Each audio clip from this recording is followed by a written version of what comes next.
My father's name flashes on my phone screen for the fifth time.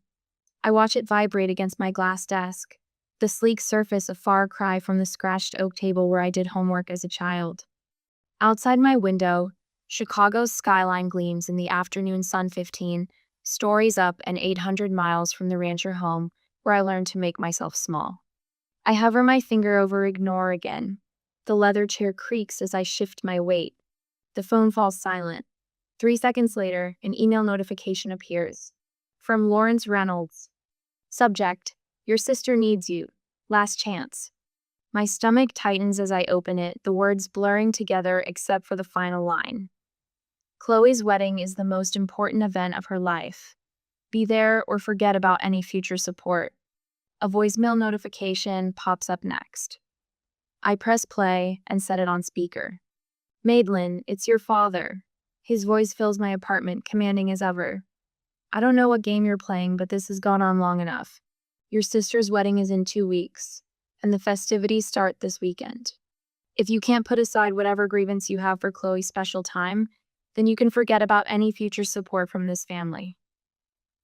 Your mother is beside herself with worry. Call me back immediately. A bitter laugh escapes my throat. I cross to the closet and pull out a framed diploma hidden behind winter coats. The gold embossing catches the light. Madelyn Ann Reynolds, Bachelor of Science in Data Science, summa cum laude. 3 years collecting dust instead of hanging on my wall because old habits die hard. My phone buzzes with a text from my mother. Please call. Your father is getting impatient. I glance at the calendar on my desk. Chloe's 2-week wedding extravaganza is highlighted in angry red 14 days of ceremonies, parties, and photo shoots for the golden child's perfect day. I tap open my banking app. $138,947.32 in savings. More than enough to never need their support again. They just don't know it yet.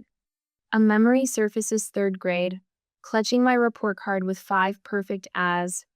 Mom at the kitchen table, nodding without looking up from her magazine. That's nice, honey. That same night, the living room erupting in cheers for Chloe's participation ribbon from the school play. Did you see how she projected her voice? She was the best one up there. Dad's face glowing with pride while I sat invisible on the stairs. The science fair my sophomore year. The blue ribbon I won for analyzing local water quality. The empty chairs where my parents should have been, they'd gone to Chloe's soccer game instead. She'd scored 1 goal and they talked about it for weeks. Principal Williams handed me my award. Your parents must be so proud. I nodded, the hollow feeling in my chest already familiar. Then senior year, the thick acceptance package from the University of Chicago. My hands trembling as I read the scholarship offer. Chicago? Mom's forehead creased with concern. That's so far away. Chloe might feel inferior if you go there when she's just attending community college. Dad didn't even look up from his newspaper. We've discussed this. You're staying local. End of story. The quiet negotiation that followed. I could live in the dorms at State, just 20 minutes away. For quiet study, I'd argued. They agreed, believing I'd surrendered. 2 weeks later, I boarded a bus to Chicago with everything I owned in 2 suitcases, leaving a carefully crafted paper trail of community college registration and a fake dorm assignment. The calculated risk of my first real independence. Now I stand before my bathroom mirror, no longer the invisible daughter. My reflection shows someone they wouldn't recognize confident, successful, unburdened by the need for their approval. I return to my desk and trace my fingers over my name on the diploma. Madelyn Ann Reynolds, product analyst, 6-figure salary, invisible no more. My laptop screen glows as I open the airline website. My fingers move decisively across the keyboard, booking a first-class ticket home. Time they finally see me, I whisper to my reflection in the darkened screen. I pack my designer luggage with precision, tucking the diploma between layers of clothes. A gentle smile spreads across my face as I imagine their expressions when they finally learn who I've become. Have you ever had to hide your success from those who should have celebrated it most? What would you do if your family only valued you when they needed something from you? My homecoming is about to teach them a lesson they never expected. The rental car crunches over familiar gravel. I park behind a florist's van unloading cascades of white roses. My childhood home has transformed into something from a bridal magazine, with ivory fabric swags draped across the porch railings. My mother opens the door before I knock. Her hair is colored a precise shade of honey blonde, not a strand out of place. Madelyn, finally. Her hug feels like a performance, too stiff and too brief. Decided to support your sister, I see. Inside, the house smells of vanilla candles and fresh paint. Wedding planning has turned every surface into a staging area. My father emerges from his study, reading glasses perched on his nose. He doesn't hug me, just nods over a clipboard. Good, you're here. The programs need to be folded and these guest welcome bags assembled. He thrusts the clipboard into my hands. Chloe needs these done by 4. I just walked in the door, Dad. And now you have something useful to do. Chloe appears at the top of the stairs, phone pressed to her ear. No, I specifically said cascading arrangement, not gathered. This is literally ruining everything. She spots me and holds up one finger in the universal sign for wait. Do you understand this is the most important day of my life? When she finally descends, she air kisses near my cheek. Mad, thank God. The caterer's threatening to quit, and Mom is useless with the seating chart. Nice to see you too, Chloe. Elliot's planning this surprise for the reception, and I need to make sure it coordinates with everything else. Elliot? I set down my bag. Her fiancé, my mother supplies. You'll meet him at dinner. He's absolutely wonderful. Such a brilliant investor. Crypto millionaire, Chloe corrects with obvious pride. Elliot Brady arrives at precisely 6:30, carrying an expensive bottle of wine and wearing a smile that doesn't quite reach his eyes. He's taller than I expected, with the kind of clean-cut handsomeness that belongs in commercials for luxury watches. The mysterious sister finally appears. He grips my hand too firmly. Chloe said you were some kind of computer genius hiding away in the big city. Product analyst, I correct. Sounds intense. He winks. I've got some friends developing an AI trading platform, revolutionary stuff. We should talk shop sometime. During dinner, Elliot dominates with tales of crypto investments and exclusive opportunities.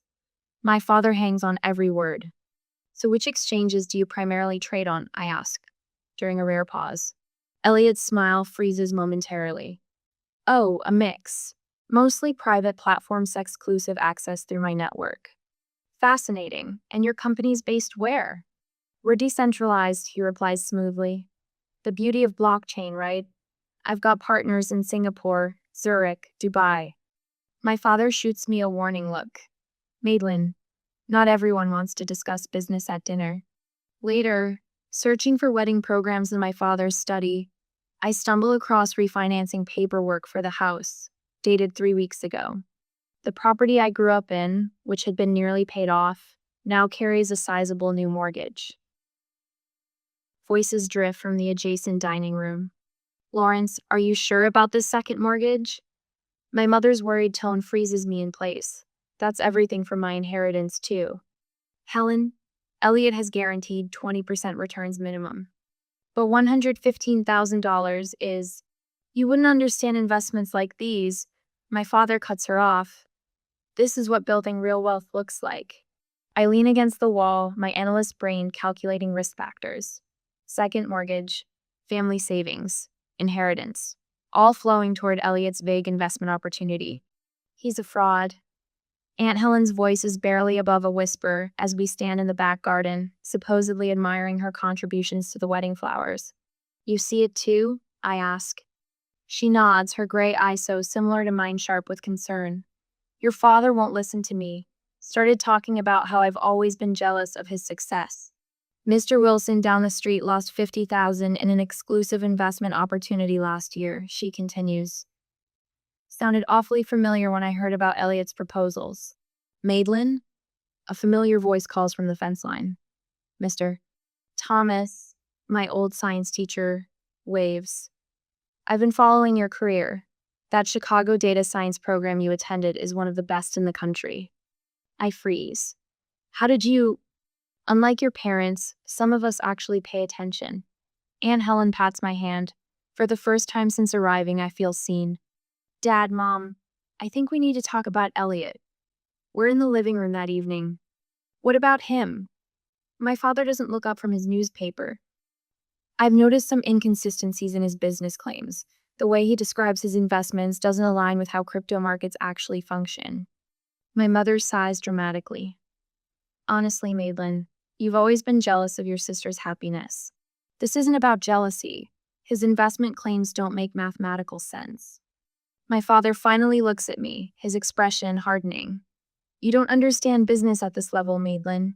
Not everything fits into your little spreadsheets. The front door opens, and Chloe enters with Elliot. She immediately senses the tension. What's going on? Your sister has concerns about Elliot's business. Chloe's face crumples. Are you serious? You show up after 3 years and immediately try to ruin the only good thing in my life? Elliot places a protective arm around her. It's okay, babe. Some people just don't understand innovation. I look at their faces defensive, dismissive, deluded, and realize I've miscalculated. They don't want the truth. They want the comfortable fiction that makes Chloe special and Elliot a prince. The invisible daughter sees everything, but no one wants to look. When you see loved ones heading for disaster, how far should you go to protect them from themselves? Would you risk further rejection to save family who never appreciated you? I tuck myself into the corner booth at Rosie's coffee shop, the same spot where I studied calculus during high school. The vinyl seat squeaks beneath me, familiar yet foreign now. My laptop screen glows with open tabs, business registries, investment forums, social media profiles. 3 previous identities stare back at me. Ethan Lewis, Edward Lambert, Elliot Lawson. Now Elliot Lawrence. My finger traces the pattern on the screen. Same man, different names. Same charming smile, different victims. I sip my black coffee, its bitterness matching the taste in my mouth as I connect unmistakable dots. Need a refill, hon? Margie, the same waitress from my teenage years, appears at my elbow. Her eyes widen as she studies my screen. My cousin lost everything to a man who looked just like that. Called himself Edward something. My stomach tightens. Lambert? That's it. She sets the coffee pot down. Investment scheme. Left town right before the wedding. Broke her heart and emptied her savings. I pull up another browser window. Margie, would she talk to me? A woman in her 50s sits across from me 2 hours later, hands trembling around her mug. I thought I was special, Karen whispers. He made me feel chosen. My sister thinks the same thing. Karen slides a folder across the table. Pictures, bank statements, police reports that went nowhere. Her jaw tightens. He disappeared 3 days before our wedding, along with $60,000 and my mother's heirloom ring. The photographs confirm what I already know. The account statements show transfers to untraceable offshore accounts. The police reports detail 3 other victims with similar stories in 3 different states. I thank Karen and pack up my evidence. The wedding is 5 days away. The knot in my stomach tightens. Where have you been? Mother's voice cuts through the hallway as I step inside. The flower arrangements need checking, and Chloe's having a meltdown about the place cards. I glance at my watch, barely past noon. I was researching something important. More important than your sister's wedding? She thrusts a checklist into my hands. Your father noticed your attitude problem. He says you've barely helped at all. A familiar weight settles on my shoulders. The invisible daughter, now visible only for criticism. I find Chloe in the dining room, surrounded by sample table settings and crumpled tissues. The calligrapher messed up the font. She glares at me through mascara-smudged eyes. Where were you? I've been texting for hours. I check my phone. 3 texts, the first sent 40 minutes ago. You've always done this. Chloe sniffles dramatically, disappearing when you're needed, then showing up to overshadow me. The accusation lands with practiced precision. For 23 years, my existence has somehow both fallen short and been too much. I'm trying to help you, Chloe. By avoiding wedding preparations, by questioning Elliot's business. Her voice rises. You can't stand that I found someone amazing while you're alone in Chicago doing whatever boring job pays your bills.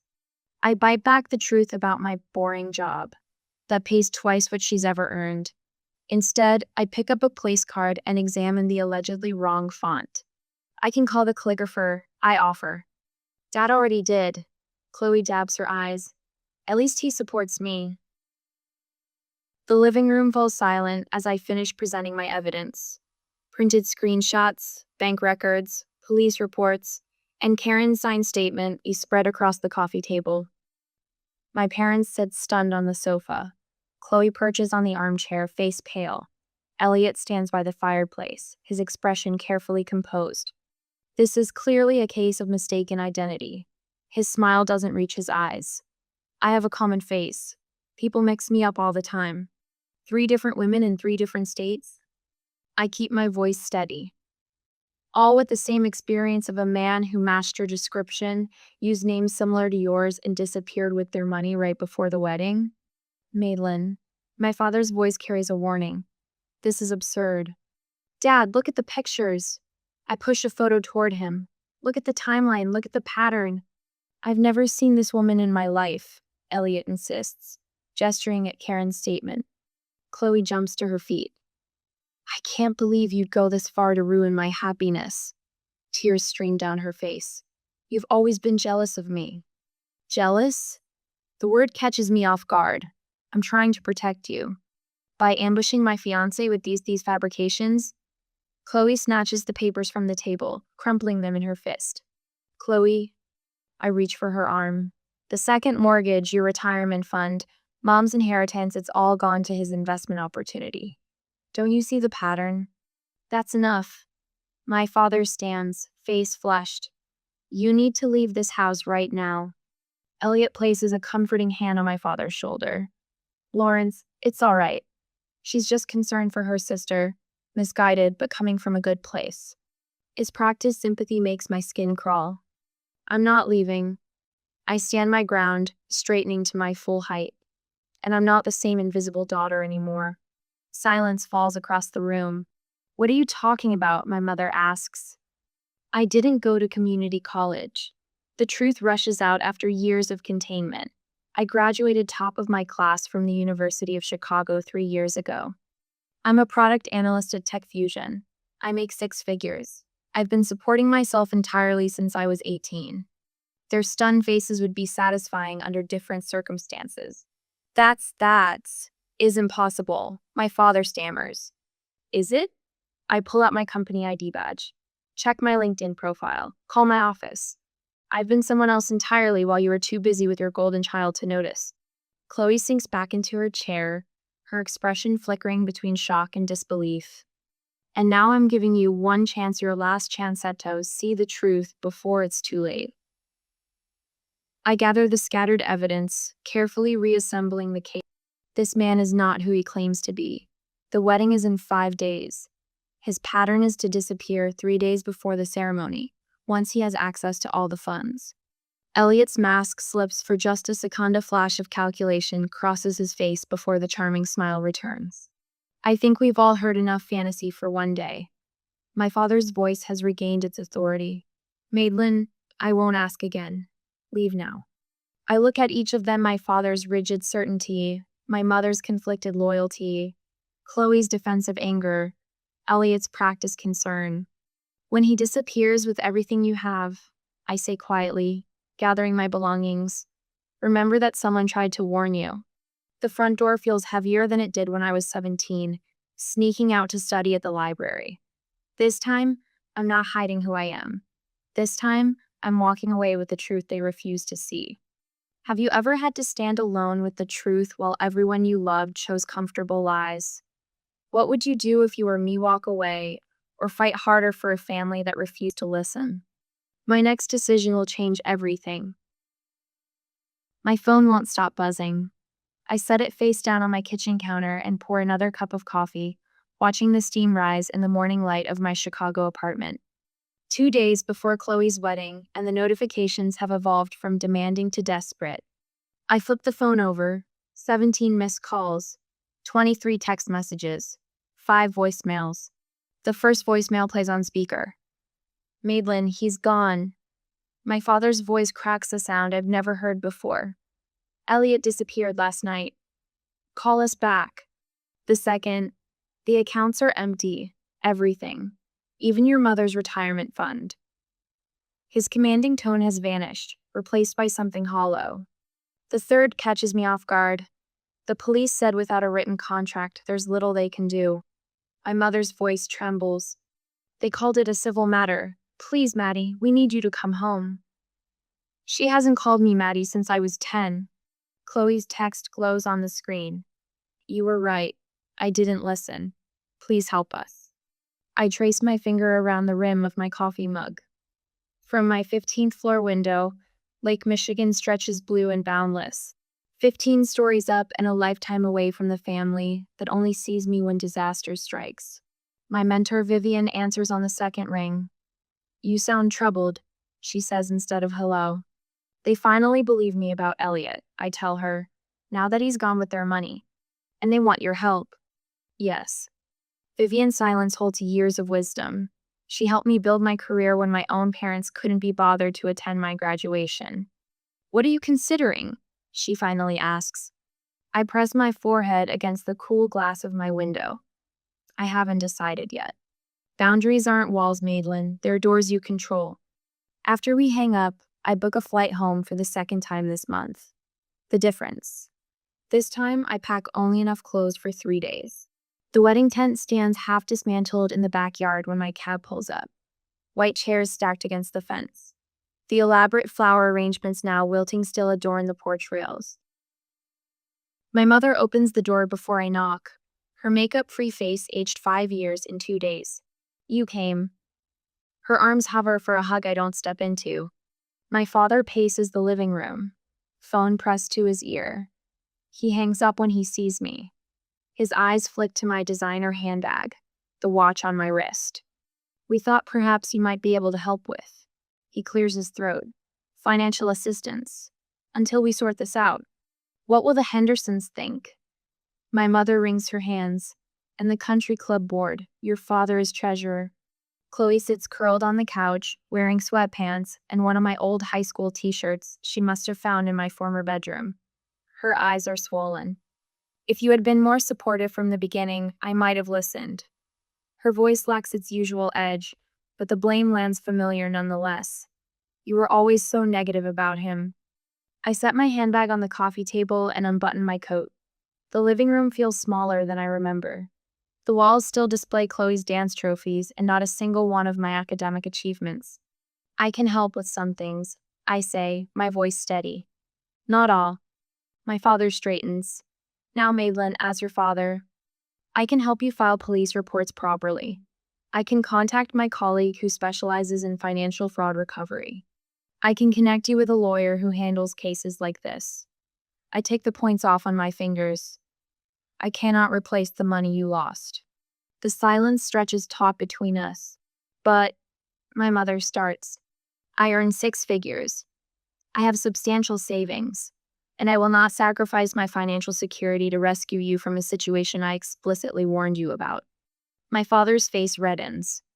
This family has supported you your entire life. A laugh escapes me short. Unexpected. Did you? When? We put a roof over your head. Food on the table. That's the legal minimum, Dad. Chloe uncurls from the couch. So you're just going to abandon us? After being right? Is that what matters to you, being right? I meet her gaze steadily. What matters to me is being respected, being heard. I exhale slowly. You need me now, but you've never wanted me. There's a difference. My mother collapses into a chair. How can you be so cold? I learned from experts. The words slip out before I can catch them. For the first time, they all truly look at men through me or past me. They see the woman who built herself without their notice, who succeeded without their approval. These are my boundaries, I say quietly. I will help you navigate this legally. I will stay 3 days. I will not empty my savings account or co-sign loans. Those are my terms. My father starts to speak, stops, then tries again. When did you become this person? When you weren't looking. Is it our obligation to help family when they've treated us poorly? Or is setting boundaries an act of self-respect? What conditions would you set before helping those who only turn to you in crisis? Father paces the living room, each heavy footfall drumming his authority into the floorboards I once tiptoed across. As head of this family, I've always made decisions with everyone's best interests at heart. He stops, squares his shoulders toward me. This situation requires a united front. I sit perched on the edge of the same armchair, where I'd curl up with books as a child, trying to disappear. Not anymore. Mother wrings her hands, wedding ring clicking against her knuckles. Blood is thicker than water, Madelyn. Surely you understand that now. The familiar weight of their expectations presses down. I straighten my spine. You've always thought you were better. Chloe's voice cracks. Her mascara-streaked face bears little resemblance to the beaming bride-to-be from wedding invitations still scattered across the coffee table. Perfect Madelyn with her fancy job and big city life. I check my watch. They've been at this for 27 minutes. The coordinated pressure, the guilt, the attempt to make me fold like the paper dolls Chloe and I once played with. She got the pretty dresses. I got the torn scraps. When I was 8, I say, voice steady, I won the district spelling bee. You told me you couldn't come because Dad had an important meeting. Father's mouth opens. I raise my hand. I saw you both at Friendly's afterward, with Chloe, celebrating her participation ribbon from field day. The silence hangs thick as summer heat. 10th grade. My science project on agricultural runoff won state recognition. The ceremony was the same night as Chloe's choir concert, where she sang in the back row. You chose the concert. Mother's gaze drops to her lap. My high school graduation you left immediately after, because Chloe had a date to prom and needed help with her hair. The grandfather clock ticks in the corner, marking seconds of uncomfortable truth. Christmas 2020. I got you each thoughtful gifts based on conversations we'd had that year. You gave me a generic gift card with the wrong name on it. The front door opens with a familiar creak. Aunt Helen stands framed in the doorway, clutching her purse like a shield. I saw it all. Her voice wavers but holds. Every recital you missed, every achievement you downplayed. I watched this child wilt while you fawned over her sister. Father's face flushes crimson. This is family business, Helen. I am family, my aunt says. Someone in this room needs to acknowledge what happened in this house. I rise from the chair, my full height suddenly apparent in this room, where I spent so many years trying to shrink myself. I'll help with the house. My voice fills the space I never claimed before. I'll cover the second mortgage. I'll arrange for the credit card debt to be consolidated. Their faces flash with relief, quickly hidden. But I won't help with your reputation. I won't pretend Chloe wasn't scammed by a man any decent background check would have flagged. I won't lie to the neighbors about where the money went. I meet each of their eyes in turn. I won't attend any community functions where you parade me around as the dutiful daughter who swooped in to save the day. Father's jaw clenches. You don't get to dictate terms in my house. I do when I'm the one with the means to save it. The words taste unfamiliar, powerful, certain. My assistance comes with legal protections for me. The money will be handled through formal channels with documentation. You won't have direct access to any funds. Think of it as a business transaction, not a family bailout. Mother's eyes widen. We're not some charity case, Madelyn. No, you're not. Charity doesn't come with requirements. This does. From my briefcase, I withdraw 3 copies of a document my lawyer prepared. The paper makes a crisp sound as I place them on the coffee table. This outlines the terms of my financial assistance. One-time solution, not an ongoing relationship. I'll transfer the funds to pay off the second mortgage directly to the bank. The credit card consolidation will go through a financial advisor I've selected. This is ridiculous. Father blusters, but his eyes track the papers. Second page is an acknowledgement. I tap the document. It states that for years, you consistently favored one child over the other, creating an environment of emotional neglect. Mother gasps. We would never sign such a thing. Then I'll leave, and you can explain to the bank why you can't make next month's payment. The room falls quiet except for Chloe's ragged breathing. Father reaches for his reading glasses with shaking hands. You've become hard. I've become honest. I remain standing. The world didn't break me, neither did you. But I won't pretend anymore. He reads silently, pen hovering above the signature line. His hand trembles. Your mother and I did our best. Your best was deeply unequal. The words emerge without anger, just truth. 10 minutes later, all 3 signatures mark the page. I text my financial advisor to proceed with the arrangements we discussed. I pull out my phone and make a call. Miss Winters, we're proceeding with Plan A. Yes, the full arrangement. I listen briefly. Thank you. The documentation has been signed. You'll receive copies within the hour. I turn to my family. Rachel Winters is a certified financial advisor who specializes in family debt restructuring. She'll contact you tomorrow to begin the process. Everything will go through her, not me. Father opens his mouth to object. This isn't negotiable, I say. She'll ensure the mortgage gets paid and creditors are handled properly. The money never touches your accounts directly. I gather my things without rush or ceremony. No tearful embraces, no promises to call soon. I hope you find peace with your choices. I straighten my jacket, check that I have everything. Aunt Helen follows me onto the porch. Will you be all right? The afternoon sun warms my face as I look at the street where I once waited for a school bus, dreaming of escape. I already am. I walk to my rental car, back straight, steps measured. The rearview mirror shows the house growing smaller, but I don't look back. Some bridges can't be rebuilt. Some shouldn't be. Sunlight streams through the bay windows of my home office, casting golden rectangles across the maple desk where I've arranged my life in neat, purposeful rows. My Chicago apartment is gone traded for this craftsman bungalow with its solid bones and history. 1 year since I walked away from the Reynolds family drama. The diploma now hangs centered on the wall. Madelyn Ann Reynolds, Bachelor of Science in Data Science, summa cum laude. No longer hidden behind winter coats, no longer a secret. My laptop chimes with an incoming video call from Layla, the 3rd student in my mentorship program for first-generation college women. Her face appears, bright with news about a scholarship interview. I used that preparation technique you taught me, she says, tucking her dark hair behind her ear.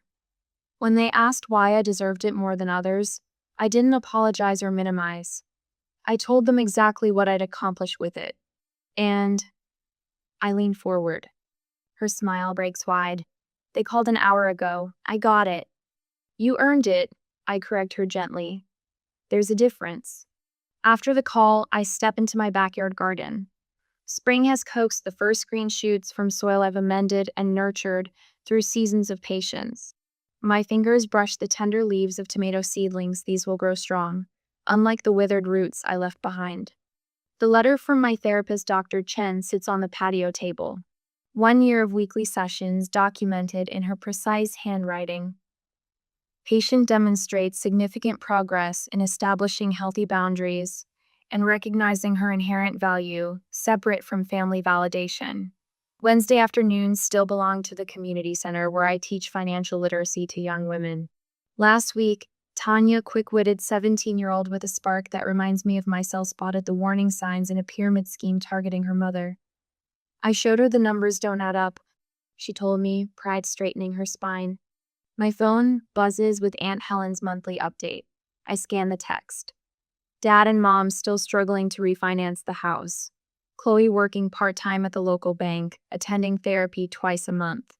No mention of attempts to contact me directly. The boundary holds firm on both sides. The garden timer chimes. Time to prepare for tonight. The community center auditorium fills with steady applause as I walk toward the podium. The mentorship program I founded has been recognized for its impact on first-generation college students. The award feels substantial in my hands, glass and metal catching the light, solid and real. I scan the crowd as I speak. No empty chairs where parents should sit. Instead, Dr. Chen nods encouragingly from the 3rd row. My neighbor Mrs. Grayson, who brings me heirloom tomato seedlings, beams with unrestrained pride. Colleagues from work who value my analytical mind for exactly what it is. Friends who ask how I'm doing and actually wait for the answer. When I started this program, I tell the audience, I thought I was helping others find what I never had. What I discovered instead was that worth doesn't come from external validation. It grows from within, when we truly see ourselves. Back home, I opened my laptop to finalize details for the Reynolds Visibility Scholarship for academically accomplished students whose achievements have been overlooked. The essay question reads, describe a time your contributions went unrecognized and how you maintained your sense of value. A notification pops up email from Sasha, my first mentee. You saw me when no one else did. That changed everything. As twilight softens the edges of the day, I water my garden with methodical care. The tomato plants stand alongside peppers, zucchini, and herbs, each one chosen, planted, and tended by hands that know their own strength. The rustle of leaves in the evening breeze sounds like whispered approval. I touch the stem of a rose bush I pruned severely last fall. It's sprouting new growth, stronger than before. Some things grow stronger when cut back, I whisper, a smile tugging at my lips as I survey the life I've built thriving, rooted, and finally, completely visible.